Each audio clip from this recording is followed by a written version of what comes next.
saya Abdul Ghaffar Pemadi. Perkenalkan, nama saya Pinky Indriani dari kelompok 5. Kenalkan, nama saya Nur Azizatul Islamiyah dengan NIM 70201200046. Perkenalkan, nama saya Nargis Fitri Azahra dengan NIM 70201200042. Selama periode kehamilan, ibu disarankan untuk menjalani pemeriksaan antenatal care atau ANC. Pemeriksaan antenatal care sendiri merupakan pemeriksaan kehamilan untuk mengoptimalkan kesehatan mental dan fisik ibu hamil. Melalui antenatal care, berbagai informasi serta edukasi terkait kehamilan dan persiapan persalinan bisa diberikan kepada ibu sedini mungkin. Kurangnya pengetahuan mengenai tanda bahaya kehamilan sering terjadi karena kurangnya kunjungan antenatal care. Berbagai penelitian terkait antenatal care menyatakan bahwa keberhasilan antenatal care lebih berarti dapat menyelamatkan nyawa atau menurunkan angka kematian ibu. Melalui antenatal care, kesempatan untuk menyampaikan edukasi dan promosi kesehatan pada ibu hamil khususnya bisa dilakukan lebih baik. Fungsi suportif dan komunikatif dari antenatal care tidak hanya mampu menurunkan AKI, tapi juga meningkatkan kualitas hidup bagi ibu dan bayi yang akan dilahirkan. Selain itu, secara tidak langsung, kualitas dari pelayanan kesehatan juga ikut meningkat. Nah, mengingat pemeriksaan ini cukup penting, tidak heran jika banyak ibu hamil yang menjadwalkan pemeriksaan ini selama periode kehamilan mereka. Hal ini mungkin menghadirkan pertanyaan di benak para ibu hamil. Sebenarnya, seberapa sering sih pemeriksaan antenatal care ini harus dilakukan? Nah, menurut Departemen Kesehatan Republik Indonesia, pemeriksaan antenatal care sebaiknya dilakukan sebanyak 4 kali selama periode kehamilan. Pembagiannya adalah 1 kali pemeriksaan di trimester pertama, 1 kali di trimester kedua, dan 2 kali di trimester ketiga.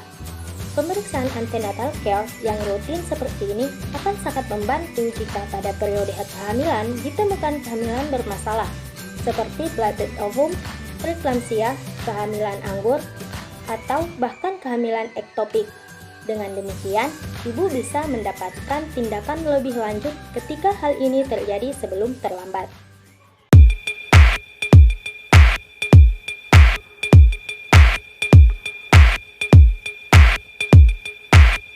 Saya akan menjelaskan apa saja tujuan dari antenatal care.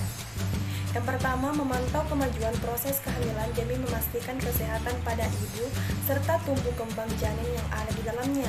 Yang kedua, mengetahui adanya komplikasi kehamilan yang mungkin saja terjadi saat kehamilan sejak dini, termasuk adanya riwayat penyakit dan tidak pembedahan. Yang ketiga, meningkatkan serta mempertahankan kesehatan ibu dan bayi. Yang keempat, mempersiapkan proses persalinan sehingga dapat melahirkan bayi dengan selamat serta meminimalkan trauma yang dimungkinkan terjadi pada saat persalinan. Yang kelima, menurunkan jumlah kematian dan angka kesakitan pada ibu. Dan yang keenam, mempersiapkan perangsang ibu dan keluarga untuk menerima kelahiran anak agar mengalami tumbuh kembang dengan normal.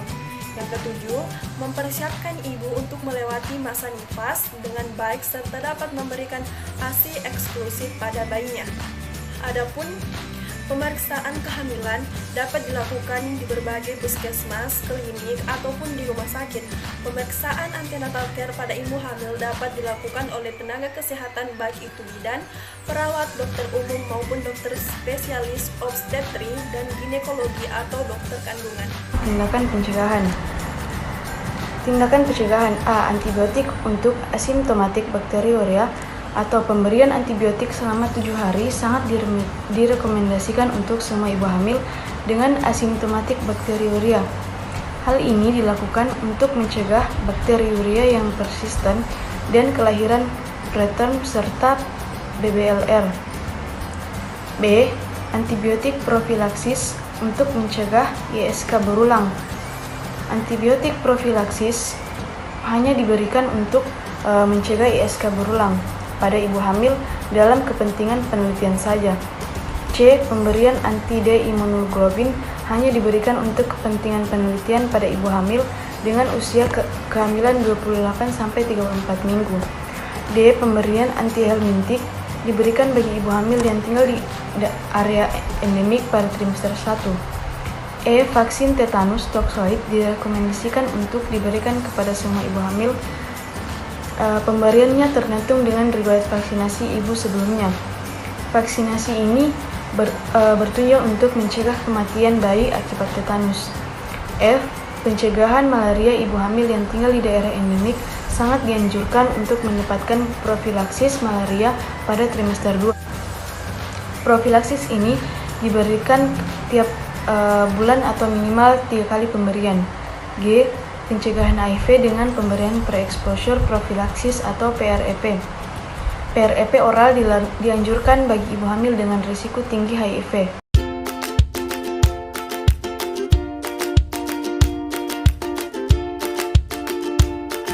Baik, selanjutnya ada tindak penanggulangan bagi ibu hamil yang mengalami masalah kesehatan selama masa kehamilan. Pertama, ada intervensi nutrisi. Yang pertama, intervensi diet. Direkomendasikan untuk ibu hamil makan makanan bergizi dan tetap melakukan aktivitas fisik atau olahraga rutin setiap harinya. Selanjutnya, pemberian suplemen besi dan asam folat.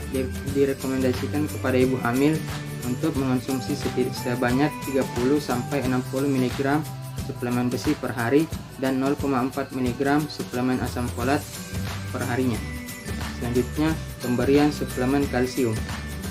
Dosis harian kalsium yang dianjurkan untuk ibu hamil adalah 1,5 sampai 2 gram per oral untuk mengurangi resiko preeklamsia. Yang keempat, pemberian suplemen vitamin A. Yang kelima, pemberian suplemen zinc. Yang keenam, pemberian suplemen mikronutrien, vitamin B, vitamin E, vitamin C, dan vitamin D. Dan yang terakhir, pembatasan asupan kafein. Selanjutnya, intervensi atau penanggulangan untuk gejala psikologis umum. Yang pertama, ada mual dan muntah. Pemberian jahe, vitamin B, atau akupuntur direkomendasikan bagi ibu hamil untuk mengurangi mual pada awal kehamilan. Selanjutnya, heartburn. Perubahan gaya hidup sehat dan pola makan sangat dianjurkan untuk mencegah terjadinya heartburn pada ibu hamil. Bila diperlukan, maka bisa diberikan antacid. Selanjutnya, kram kaki. Pemberian magnesium, kalsium, atau tata laksana non-farmakologis lainnya bisa diberikan untuk mencegah kram kaki pada ibu hamil. Dan yang terakhir, low back and pelvic pain. Olahraga atau senam ibu hamil sangat dianjurkan untuk mencegah nyeri punggung pada ibu hamil. Selain itu, bisa juga dengan bantuan fisioterapi atau penggunaan korset khusus.